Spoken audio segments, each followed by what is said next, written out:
Hello, I'm Matt. And I'm Josh. Welcome to Pillow Talk on Hatch Plus, where everybody knows your name and your favorite type of tea. Matt, what's up? How are you doing tonight? I'm not too bad, thank you, mate. I'm recovering and feeling pretty good. How are you? I'm feeling like a kind of anticipation, like I'm waiting for the weather to break and I'm feeling excited to see what's next. It's a good place to be. Yeah. So let's get a little finer point on it. If there was a book title that could represent how your week's been going, what would that be? It's a good question. I would say, and obviously not to diminish any of the achievements in the actual book, probably The Long Walk to Freedom.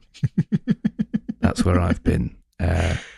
Because I was on a stag do for a friend of mine, but it was too long. Oh. We were in Benidorm in southern Spain for 4 days, and I'm 33, and I can still do it. But in fact, you know what? I was quite proud of how everyone did it. It was about 18 of us. Wow. 4 days, really good fun. On maybe the third day, and my voice just went. So I've just been, rehydrating, getting back to normal. I feel like I finally got there. You've made that long walk to freedom. Yeah, made it, and it wasn't easy, but nothing that's worth doing ever is it? What about you anyway? What's what book title would you go with for your? This again is maybe disrespectful to the source material, but as I kind of mentioned, I'm in this period of like excited anticipation, and I'm waiting for some news from some people I'm working with who are based in Los Angeles across the country, but I like haven't heard. And it's been 2 weeks since I heard like, oh, you'll know about this today, essentially. And it's been 2 more weeks of todays and todays and todays. And so I'm going with All Quiet on the Western Front. Oh, nice. As my book title. Yeah. Yeah, hopefully with a better ending. Yeah, hopefully a less depressing ending and a less depressing beginning and middle, frankly. Yeah. Certainly not as intense as all that, but that is kind of an extremely apt name for what's going on with just an absolutely opposite degree of severity or importance to the material at hand. Well, with that all said, tonight is game night.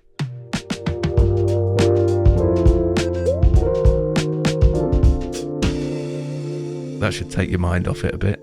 Thank goodness. I was thinking movie memory. I'm going to say the name of an actor, and we're going to go back and forth saying movies of theirs until one of us can't name anymore. So the last person to name a movie wins. Okay, let's do this. Okay, so let's start with Ian McKellen. Okay, well, I feel like we've got 3 that might be the first 3. I'm going to go with Lord of the Rings, The Fellowship of the Ring. Good one.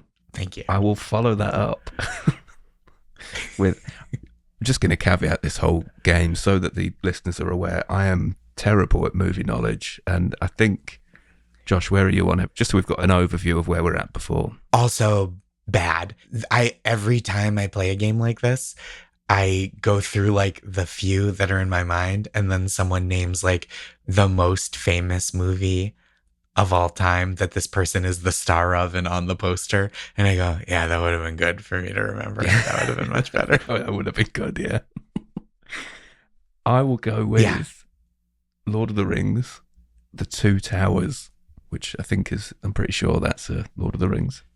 I think that's the next one. Are you a big Lord of the Rings fan? No, I suppose because when they came out, I was reasonably young, and I never really got on board with it, so it never sort of, I don't know, it was it never kind on of my passed you radar. by. Yeah.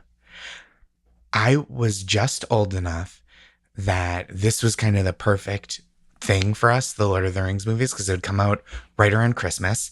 And my family does the traditional Jewish Christmas of like Chinese food and going to the movies.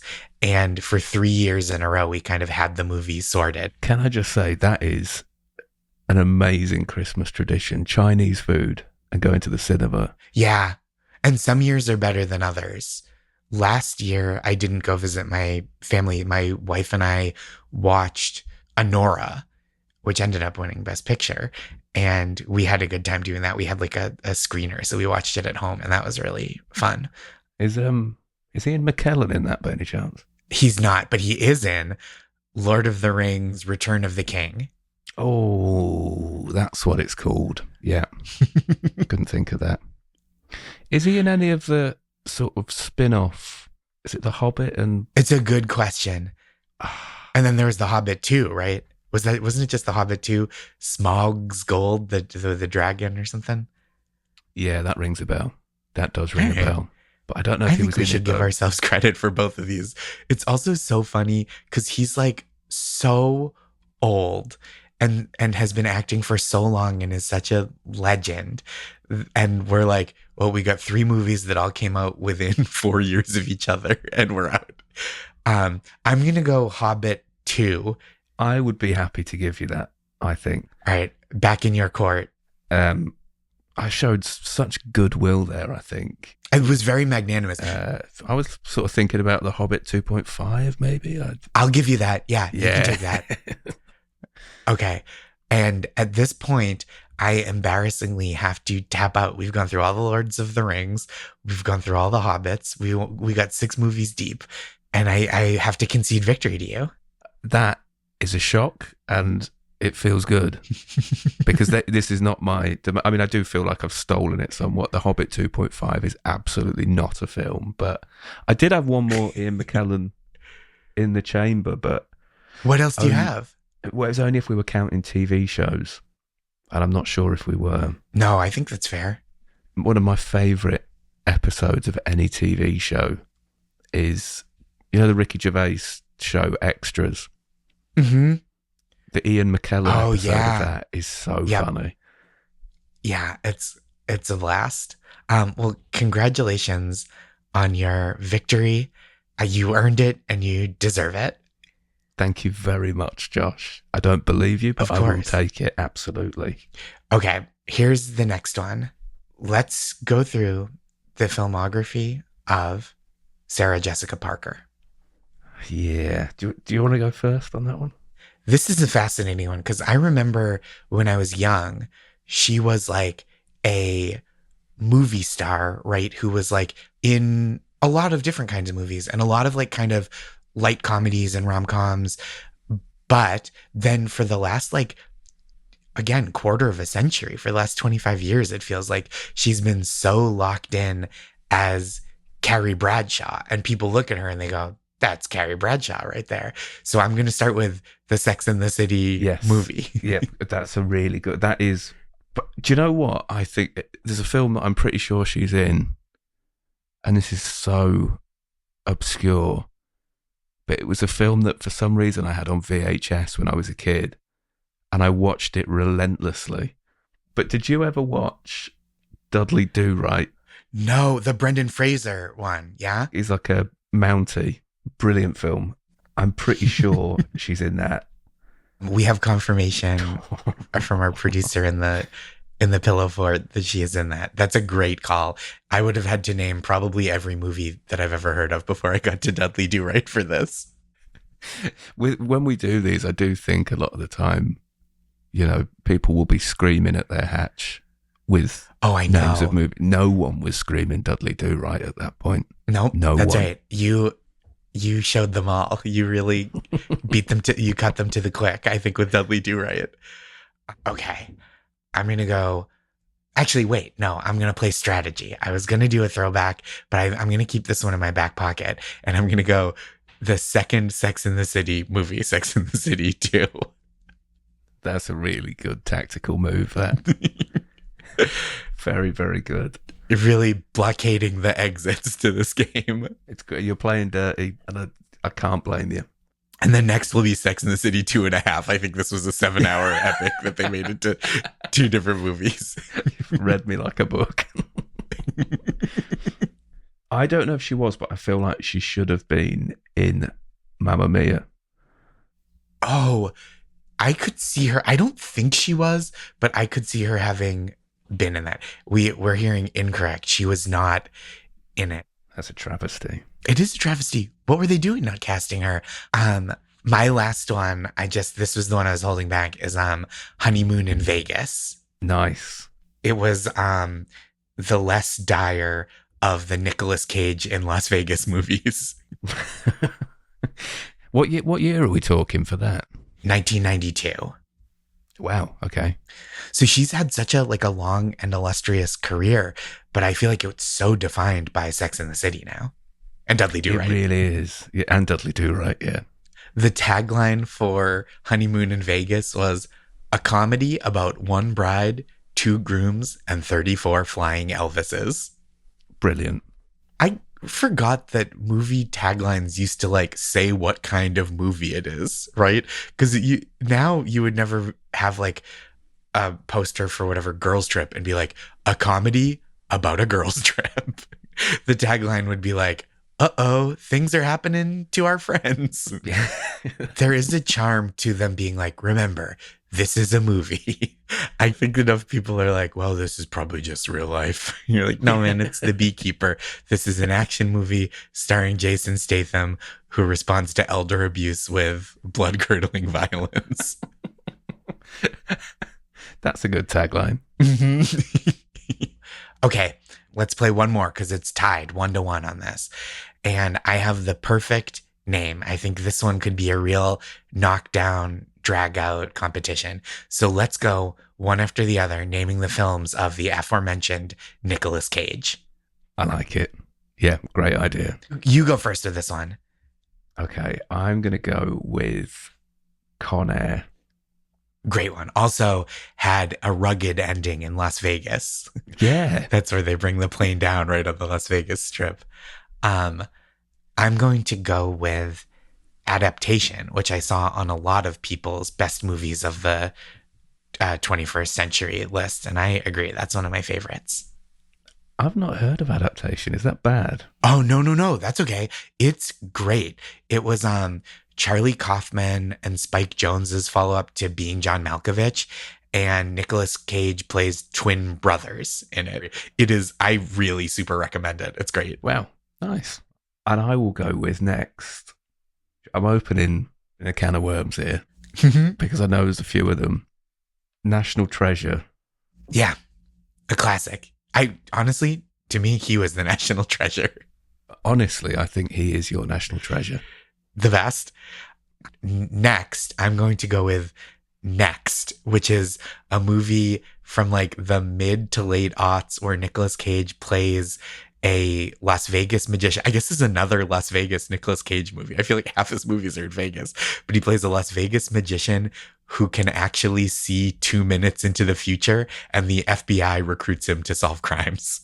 Right. Again, I've never seen that, but that sounds like one of the best movies of all time. It is, I'll say it didn't make my top 10 of the century, but it is a fun time. There's some of the silliest dialogue I've ever heard. And Julianne Moore plays the FBI agent. You're like, what are you doing in this movie? You know you're better than this, right? When was this again? This was 2000, somewhere between 2006, 2008, I think. Okay, yeah. If you haven't been sold, his magic name is Frank Cadillac. Come on. That's so good. It's so good. It makes me so happy. I'm going to spoil this because I bet most of the listeners won't watch this movie, but there's a moment where someone refers to him by his real name in the movie, which is Chris. And Julianne Moore is like, I thought you told me your name was Frank Cadillac. And he was like, it is. It's my magic name. I named myself after my two favorite things, Frankenstein and Cadillacs. It's truly one of my favorite moments in movie history. Oh, God. That's really good. Also, but that Frank isn't Frankenstein, so his name should have been Frankenstein Cadillac. Nope, he abbreviated Frankenstein to Frank. And I thought, as a Las Vegas entertainer, he was obviously going to say Frank Sinatra. Yeah, that you would assume so, yeah. Nope, just leapt the car right over the chasm of Frank Sinatra to Frankenstein. I wonder if that was intentional. I don't know. It's so delightful. Whatever reason it's in there, it is a joy to me. Amazing. I absolutely love that already. Well, I've got one more, and then Okay. I'm in serious trouble. I've got Gone in 60 Seconds. Great movie. Great movie. A lot of fun. I became kind of a Cageophile. I worked at a job where we had a little downtime on Sundays and we would watch a Nicolas Cage movie at the office. We worked through the weekends and would sit there watching Nicolas Cage movies. And so I'm like pretty deep in the Cageverse. I'm going to go Pig though, which is also a movie I recommend. It's like a weird indie or indie-ish. Like it has the feel of an indie that came out a few years ago where he plays a like truffle hunter in the Portland, Oregon area. And he lost his companion and co-worker truffle hunting pig, and it's like him searching for this pig is the whole movie through the city of Portland.